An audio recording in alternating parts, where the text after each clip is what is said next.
your eyes. Why isn't she looking closer? She needs to look closer. Focus.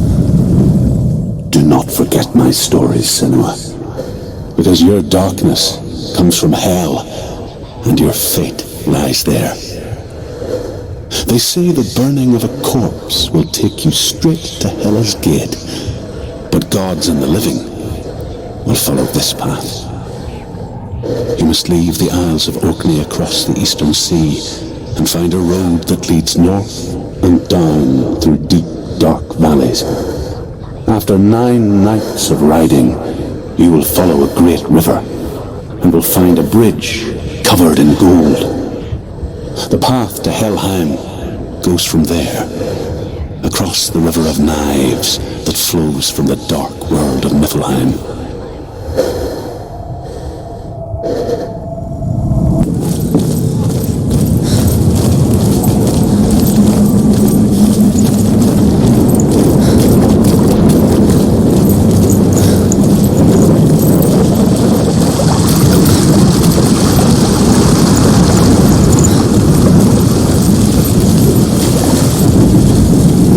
Northmen speak of 9 worlds. The world of men they call Midgard. Sky gods dwell in Asgard. The gods of earth, harvest, wind, and sea dwell in Vanaheim. The good elves dwell in Alfheim. The evil ones dwell in Svartalfheim. The mountain giants dwell in Jotunheim. The fire giants dwell in Muspelheim. Niflheim is the world of ice and darkness. Only the dead dwell in Helheim, and that is where you must travel.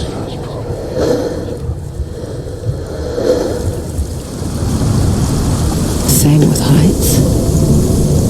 You can stand on the edge, pretend it's going to be okay. But you know that death is near, waiting for you to make that little slip. You can't just wish things away. She's terrible. She can do.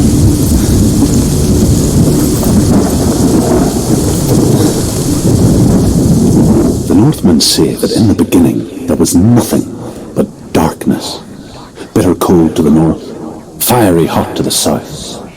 They say the cold formed ice, which melted from the sparks from the south. The power of the darkness gave life to the dripping ice, and the first giant was born, and was named Ymir. The ice continued to drip, and the power of the void gave life to it, and it became a cow, whose milk fed the giant. That's right, a cow, but you weren't expecting that.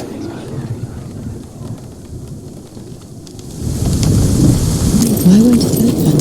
Why can't she open it? She needs to challenge the gods. She has to fight 2 gods first. 2 gods? 2 gates. Which will she choose first? One of them will kill her, I know. The world of the dead is ruled by the giantess, Hela, daughter of Loki.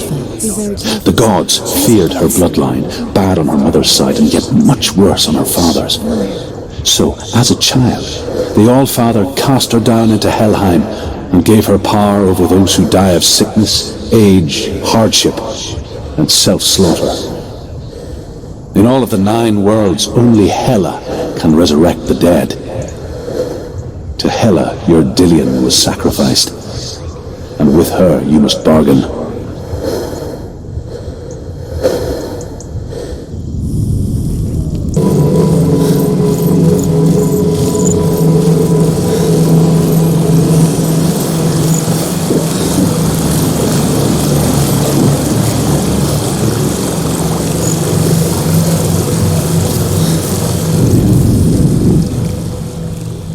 Northmen say that what we see as a rainbow is the bridge that goes from the world of men to the world of the gods.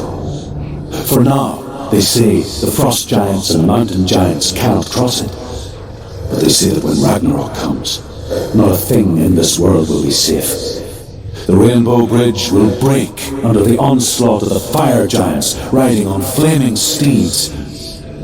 Senua, I have seen the fire of Surt spread far and wide, and to our lands.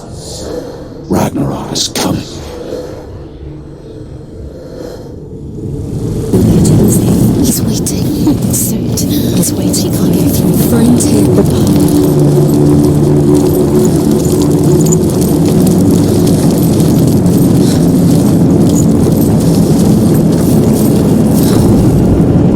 The Northmen say that at Ragnarok, the sons of Muspel will travel to battle in the ship called Naglfar, the corpse ship. And when the sons of Muspel leave the ship and ride to battle, it will be as though the sky had split open, and Surt will lead them. Wherever he goes, flame will erupt before him, and fires will burn behind him.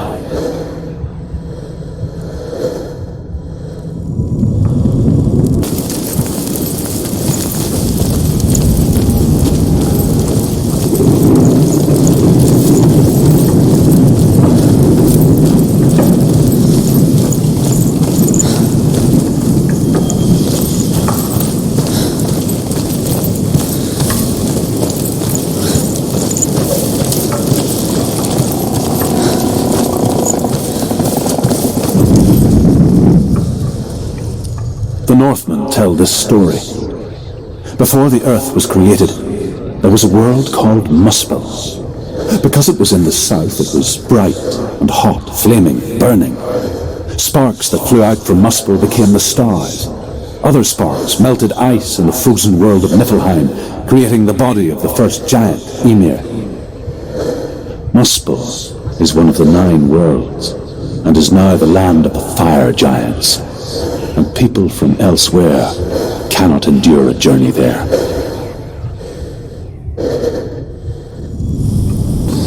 Even the gods you worship can die with you.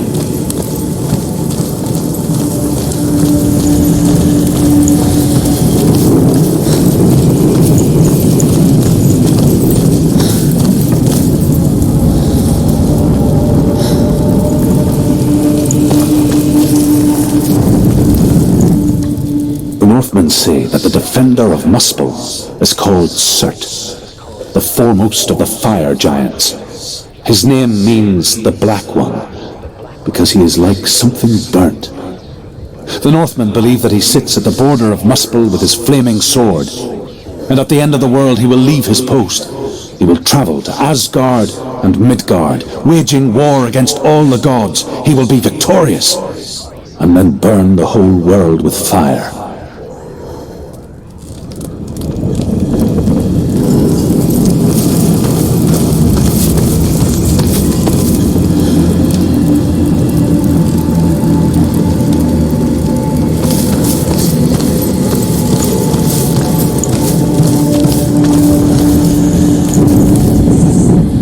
Northmen believe that the world will be destroyed someday. They call it Ragnarok, the destiny of the gods. Asgard will be attacked by Surt and the fire giants. A monstrous wolf will swallow the sun, and the gods will fight in vain against their enemies. There is nothing they can do to prevent it, but Odin ever seeks knowledge and magic, hoping to find a way to postpone that dark day.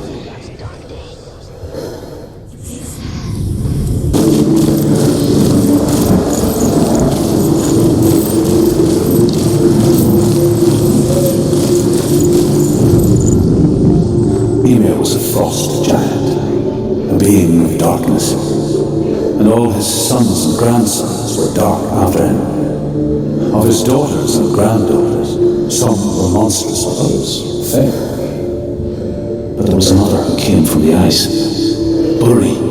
In shape, he was like a man, big and powerful. His son, Bor, took a fair giant to be his wife, and they had 3 sons. Odin was the eldest, and the Northmen hold him to be the foremost of the gods, the All-Father.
The Northmen say that Odin is always in search of knowledge and wisdom and magic. There was a very wise being named Mimir, who guarded the waters of wisdom which flow from the roots of the world tree. Odin wished to drink from this spring, but he had to pay a price. So he gouged out his own eye as offering to Mimir.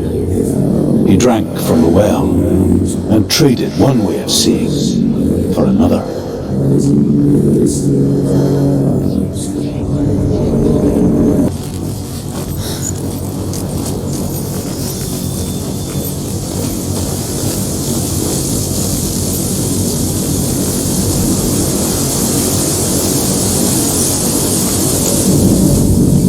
The Northmen say that Odin and his brothers killed Ymir, and that the world of men was formed from his corpse.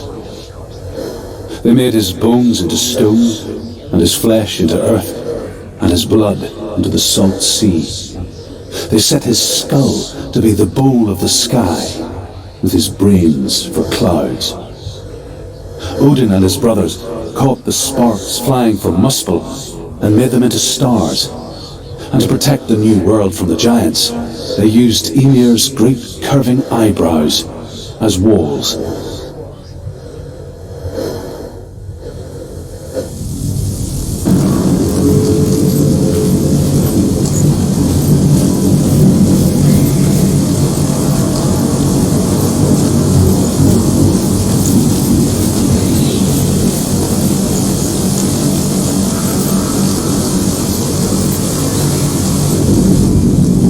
The Northmen say that Odin has two ravens. Their names are Thought and Memory, and each day he sends them out to fly all across the world. Upon their return, they perch on his shoulders and tell him everything they have seen and heard. In this way, he learns of things far and wide, and for this reason, he is called the Raven God. Senua, like Odin, you must seek wisdom through thought and memory if you are to succeed in your quest.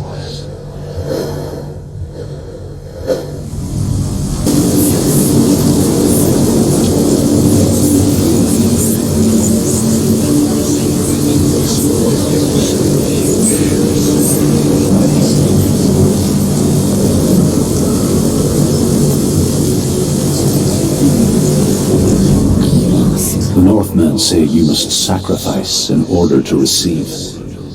They tell how the runes were revealed to Odin only in sacrifice. He hung himself from the world tree, and he stabbed himself with a spear, and he dedicated the sacrifice to himself. For 9 nights he hung on the tree without food or drink, and at last he saw the runes below him. He gave a cry, and gathered them in his mind and learnt them. Then he fell from the tree.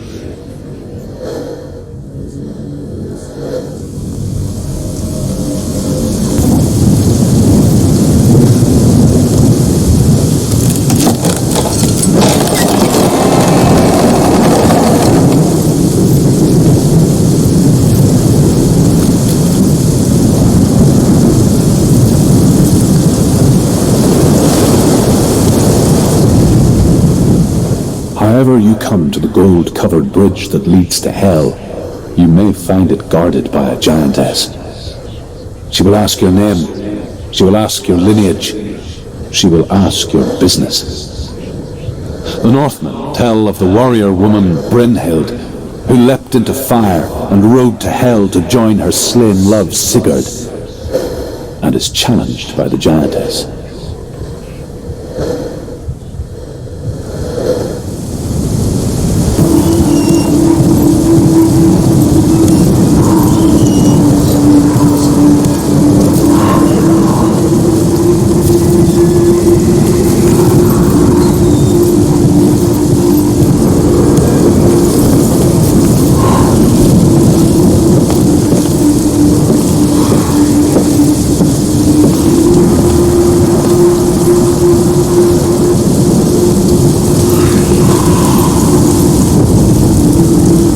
Hela possesses large dwelling places in Helheim. Tall are her walls, high are her gates. The name of her dish is hunger. Her knife is famine. On her threshold all will stumble. Her bed is called sick bed, and her bed hangings are called flames of a funeral pyre. They say she is easy to recognize, half black and half the color of flesh, and her face menacing and grim.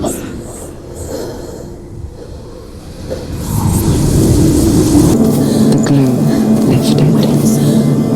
For the first time in years, she felt a ray of hope. You have to keep doing it. It's waiting. You keep going.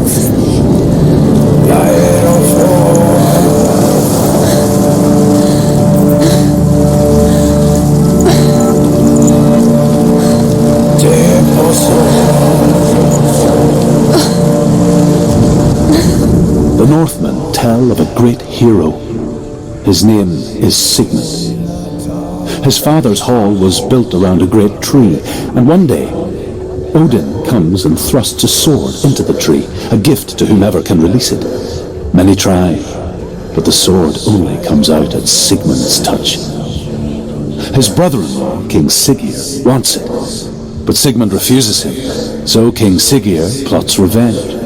He invites Sigmund and his brothers to a feast, but when they arrive, they are met with an army, not a warm welcome.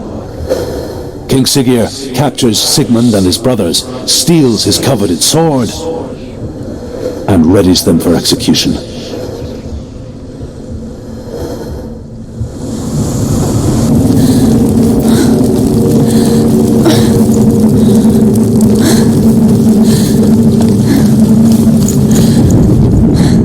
Death for Sigmund and his brothers seems certain. But the king's wife is Sigmund's sister, and she begs for mercy and implores the king to chain them up instead. He agrees. Not for mercy, though, but because he plans an even more cruel and lingering death. Chained to a tree in the forest that night, a she-wolf comes and devours one of Sigmund's brothers. She returns, ravenous, night after night, until only Sigmund is left. The next day, Sigmund's sister sends a servant with honey to smear on Sigmund's face. But to what end?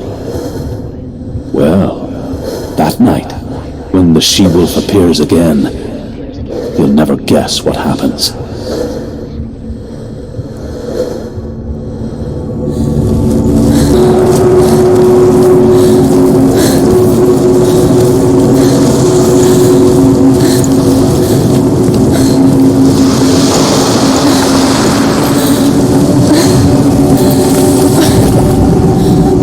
Here's the end of Sigmund's story.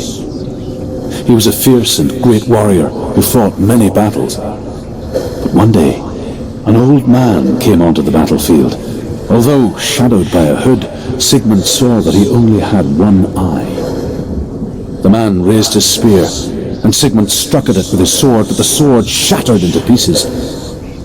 Sigmund then knew that this was Odin, and thus that victory could not be his. He bowed his head and accepted his end. Dying, he tells his wife that she is with child, and that her son will one day make a great weapon out of the fragments of his sword. The sword named Gram.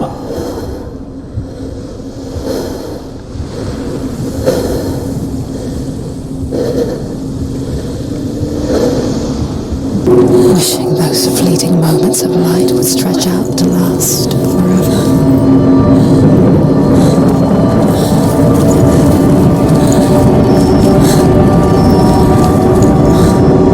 As the she-wolf licks the sweet honey from Sigmund's face, he bites the wolf's tongue. The she-wolf pulls away, but Sigmund holds on. The chains break, and he is free. After his escape, Sigmund lives like us, hidden in the forest. His enemy, King Siggeir, believing him dead, as his sister plots revenge. And for vengeance to succeed, even the great Sigmund needs help. So she sends her sons to him. But their blood is weak and corrupted, and they're put to death by Sigmund.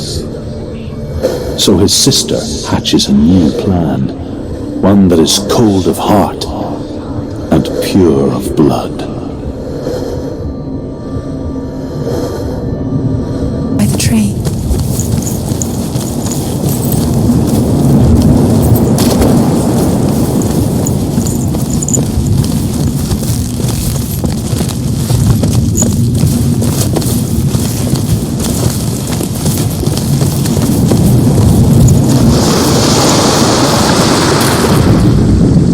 Sigmund's sister trades shapes with a sorceress, and in disguise, she lies with her own brother. She gives birth to a son named Sinfjotli. After a time, she sends him to the forest to Sigmund. He tests the boy and finds him strong and fearless, and so they go to take their vengeance on King Siggeir. But luck is not on their side. They're captured, and Siggeir has them buried alive.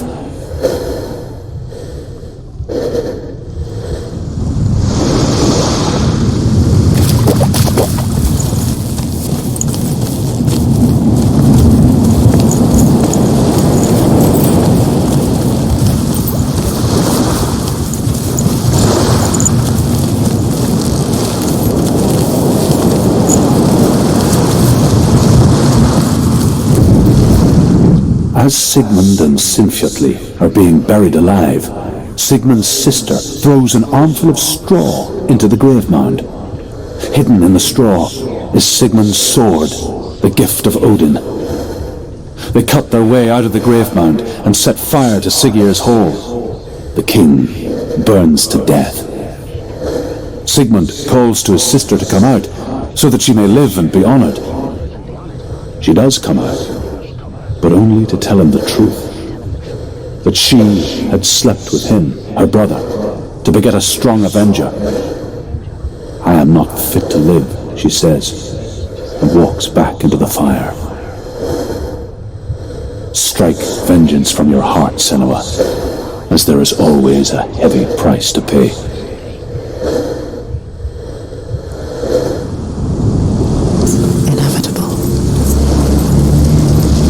As if we conspire to hide death, because we have no answer for it. But when it comes, it forces itself onto our friends or loved ones. Then comes the reckoning. Dead in the air, you can feel the dead. Senua, you remind me of a story that the Northmen tell about a young woman warrior. Her name is Hervor, the daughter of a berserker born after he was killed. She is a wild, willful child who teaches herself to fight with weapons. When she learns where her father is buried, her only desire is to reclaim the treasure buried with him, but above all, the sword, Tyrving.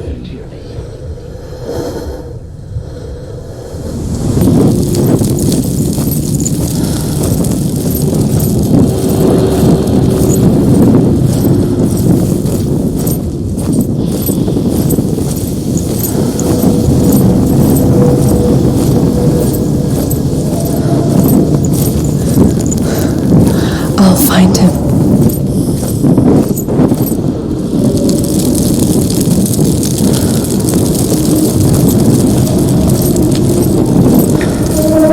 Don't touch the walls. You don't know what was that? Did you hear that? Nothing. Was that voices? Is that his voice? The voice is dead. Not Dillian. Dillian's calling to you. Can you listen? I can hear him. Sounds like he's getting further away. Have you lost him? Going the wrong way. Are you lost? Hervor disguises herself as a man to join a band of warriors, and soon becomes their leader. This way. When they come to the island where her father is buried, her men do not want to go ashore. They say that evil haunts the island, and that it is a worse place by day than other places are by night. Fearless, she lands alone. There are many grave mounds, and all of them have ghostly flames burning over them. She comes to the grave mound of her father after passing through these ghostly fires as though they were mist. The flames I passed through were real enough. Damn the Northmen to hell.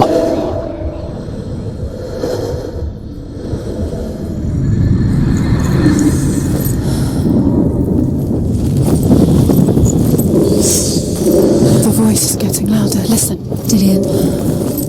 Listen, listen, listen. It's him. Listen. It's getting louder. There he is. You're getting closer.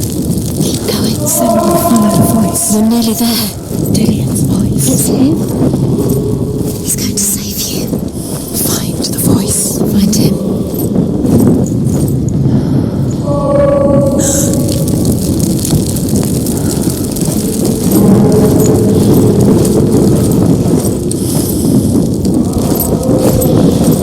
Find another way. It's not working. You have to use your mind. Where can you go? You're failing. Find another way. Think. Focus. Use your mind. Where's he gone? You don't recognise it. Don't doubt yourself. You'll never find it. She doesn't recognise it. Yes, you do. You know it. She doesn't. Listen for his voice. Listen. Dillian. It's not him. It's not him. We told you. We told you it was a trick.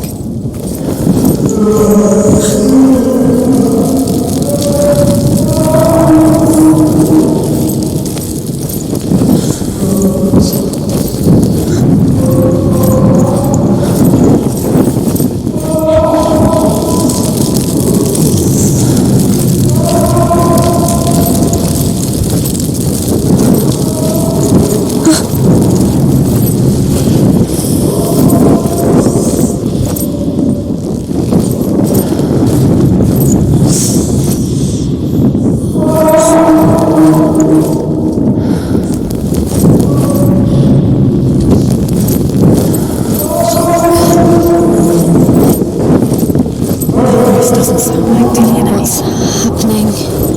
It's not him. It can't be. What's that sound? The voice is changing.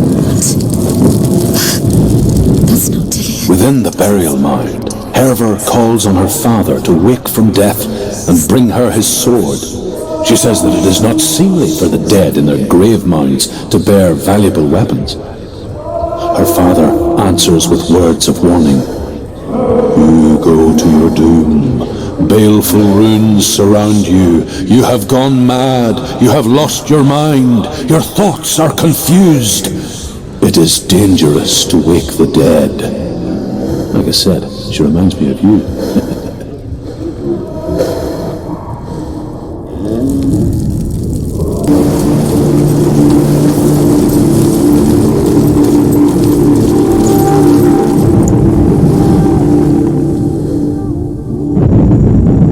The Northmen tell this story about the death of Balder. It begins with dark dreams. Night after night, Balder dreams of his own death, and the gods fear for his life. So Balder's mother makes everything in the world, fire, water, iron, stone, earth, wood, beasts, birds, serpents, poison, sickness, swear an oath not to harm her son. One by one, they each make their vow. Neither weapons nor wood will injure him, Balder's mother boasts. Only Loki, father of Hela, the mistress of death, is not amused.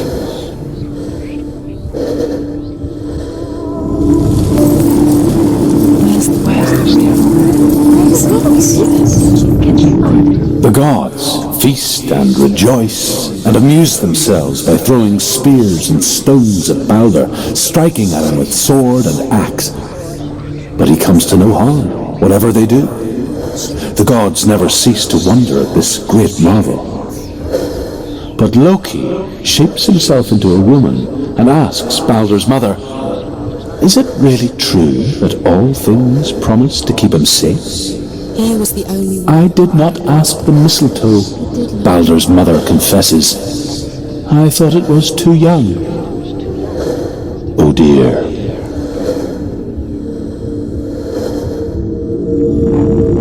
Wait. There is a way up there. Find the way. She can do this. You're nearly there. Just find the way. The curse.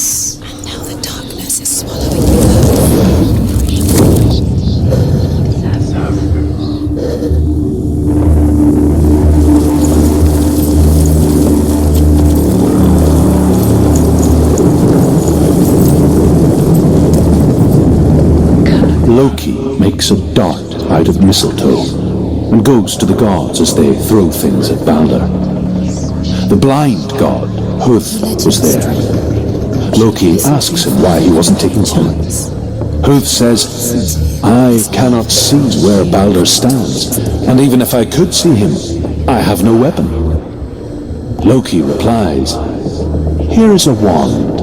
I will tell you where he stands. And Huth throws the mistletoe at Balder.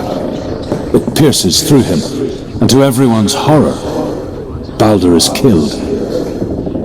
And for this, Huth is slain. Why didn't she listen to me?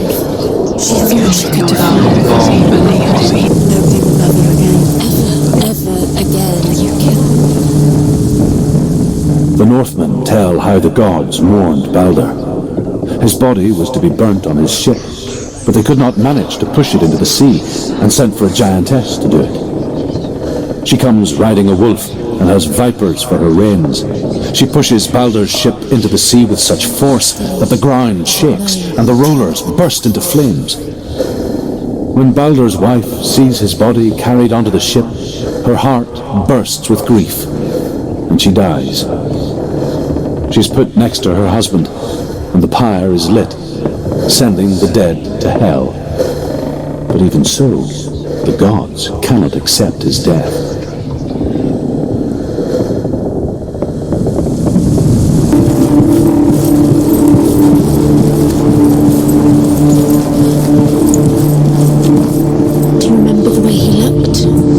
Overcome with grief, the gods send Hermod to ride to Hell and ask Hela to let Balder return home. All the gods are weeping, he says. Are they? Asks Hela. We shall see if he is truly missed. If everything in the world will weep for him, he shall go back to the gods. But if even one thing refuses, Balder stays with me. The gods send messengers everywhere. Weep for Balder, weep him out of hell. And everything wept. Men, beasts, earth, stone, trees, metal, everything.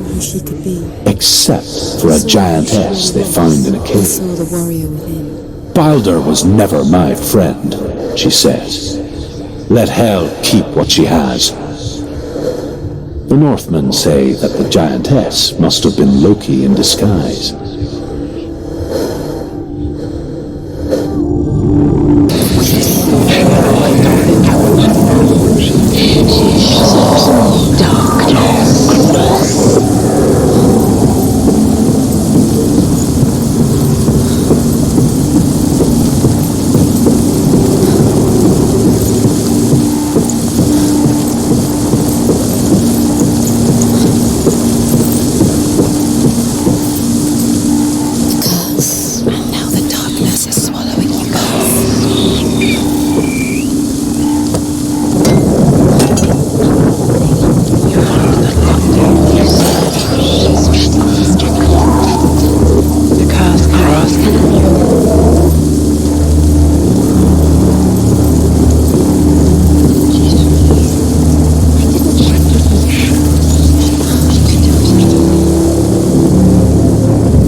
Northmen tell how the gods punished Loki for Balder's death.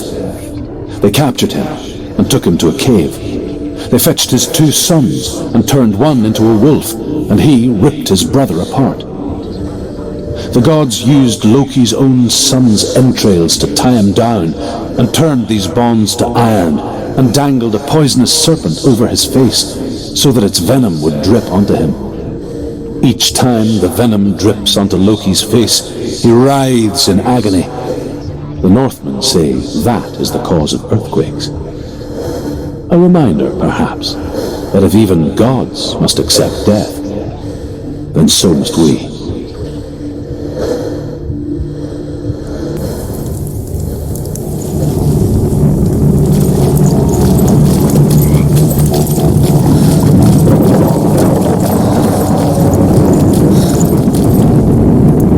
Northmen speak of a death moon, a light shaped like a half moon that appears inside a house and goes around the walls.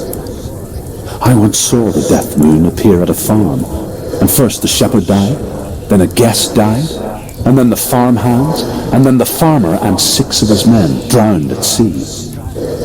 But that is not the end of it, because the dead return to haunt the living. If you see the death moon, then beware, because there will be death in that house.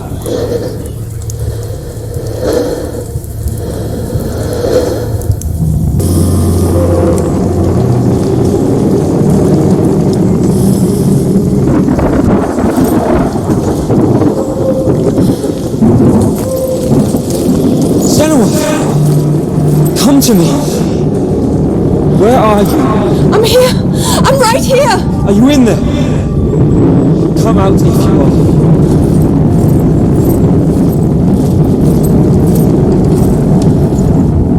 Where is he? Find him. You have to find him. The runes. Focus on the runes. Focus on the runes. There was a Northman called Grettir, big, red-haired, immensely strong, but he was afraid of the dark. It happened one night that an undead creature came to his house to drag him outside into darkness and kill him. He resisted with every ounce of his strength. He clung to the doorframe, but it gave way, and they spilled out of the house, and the monster fell back, and the moon shone down on its ghastly face. Grettir, terrified, cuts off its head, but is cursed forever. From that moment on, wherever he was, he would see those hideous eyes staring back at him. Sometimes we allow our own fear to haunt us to our grave.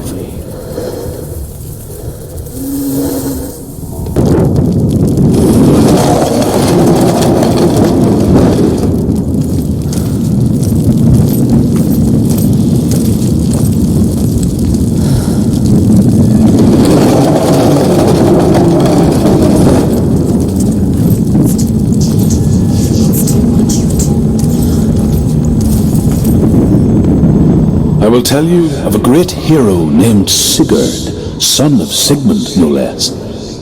Born after his father's death, Sigurd is cared for by the dwarf Rain. But Rain does not love the boy. Instead, he plans to use him for his own ends. You see, Rain's father possessed a great treasure given to him by the gods. But Rain's brother, Fafnir, killed his father and took the gold all for himself. Fafnir hid the treasure out on a heath and could not leave it, and from the evil in his heart he turned into a dark creature, a dragon.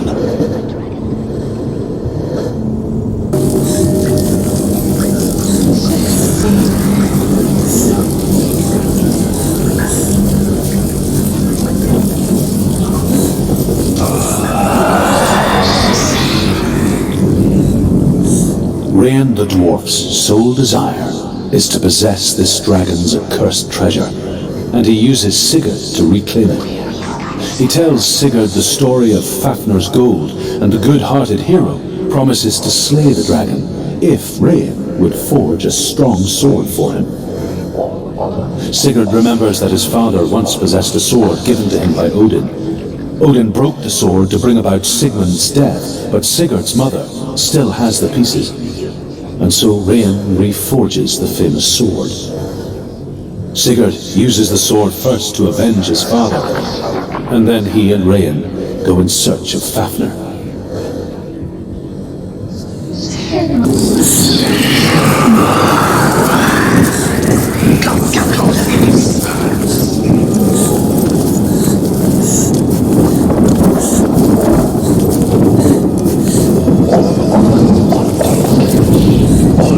The dragon Fafnir is so large and deadly that it would be impossible to kill him face to face. But each day, Fafnir crawls across the heath to find water. So Sigurd digs a pit in the dragon's path and lies in wait in it. When Fafnir slithers overhead, Sigurd sinks his sword into the dragon up to the hilt. Sigurd leaps from the pit, and Fafnir sees his killer. He warns Sigurd that the treasure will lead to his death, as it led to the death of all who owned it. Sigurd replies that death comes to all men, and every man would want to be wealthy until that day. And he takes the treasure.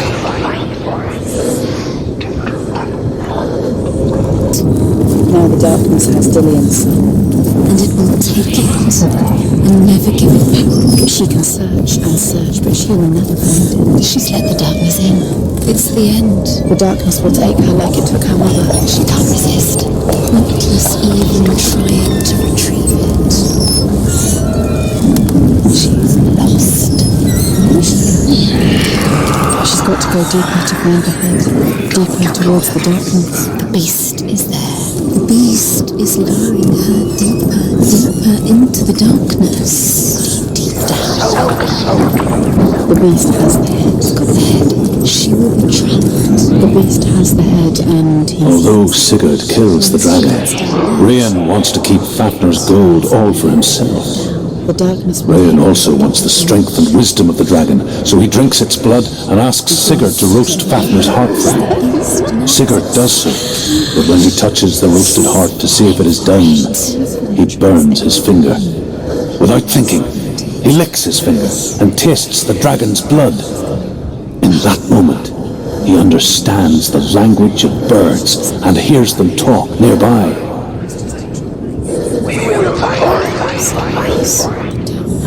You put the darkness in you. Where is she now?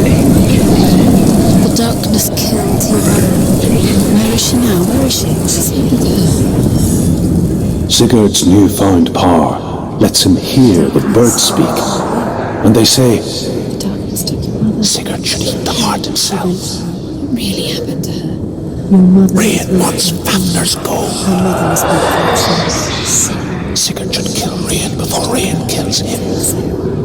It's just a matter of time. Sigurd should find Brynhild, the Valkyrie, who sleeps an enchanted sleep. You've got to be stronger. Sigurd heeds the bird's advice. He kills Rian, eats Fafnir's roasted heart, and takes Fafnir's treasure. And he embarks on a new quest, to ride to Hinderfell and find Brynhild, the Valkyrie.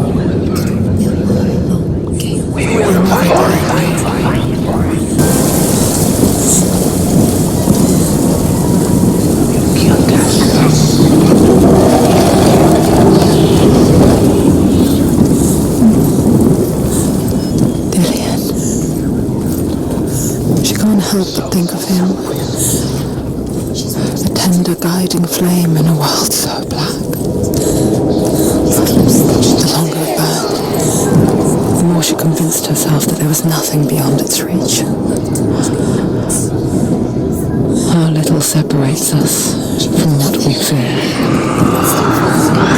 Go down to rescue. The torch, a light. Sigurd learns that Brynhild had once disobeyed Odin, and so he had her punished, stuck her with a sleep thorn, and put her body within a rampart of burning shields. Only a man who knew no fear would ever reach her.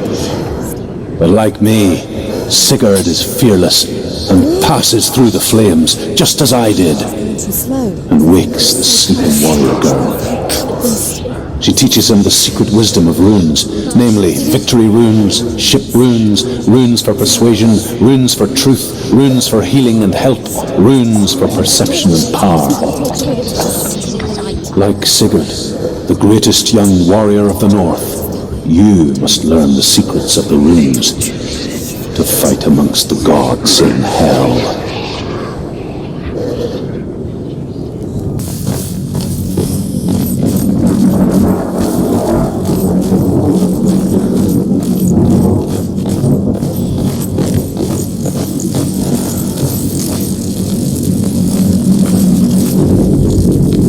The Northmen say the world will come to an end. They call this Ragnarok, the destiny of the gods. First, there will be a terrible winter, 3 years long.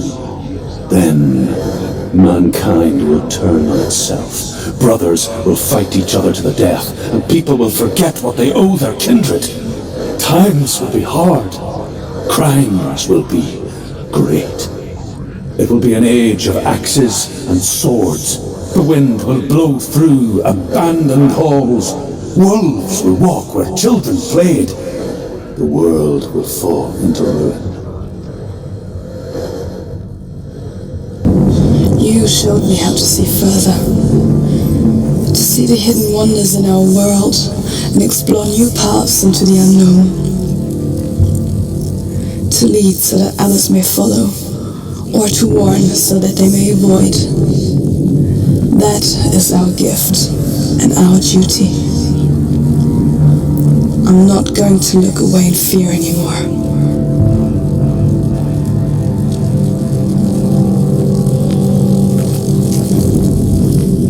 The Northmen say the gods will fight their last battle at Ragnarok.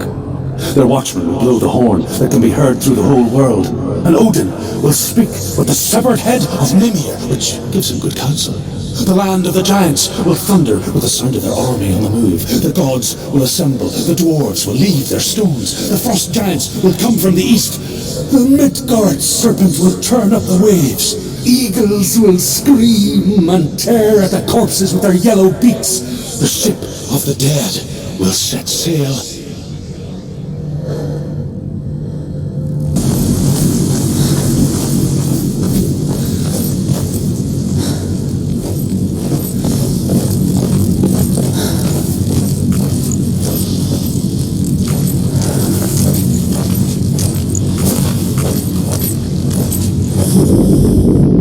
The Northmen say that at Ragnarok the gods will face a ship full of their foes, which Loki has steered to Asgard.